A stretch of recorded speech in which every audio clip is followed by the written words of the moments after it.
Here's the house of Ate M. Nice. Dining. This is dining.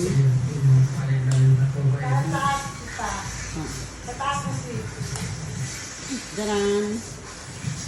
Ganda. Merong playground. Yung playground mahaba yan. Sa dulo niya, merong swimming pool. Pero dahil umuulan, huwag tayong pumunta dyan. At ito ang aking mga sisters. Yan.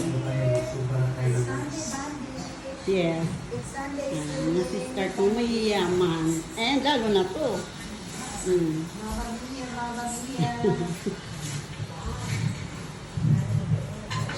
Ganda. Ito pala yung hinahanap ni Ate Sel, cactus.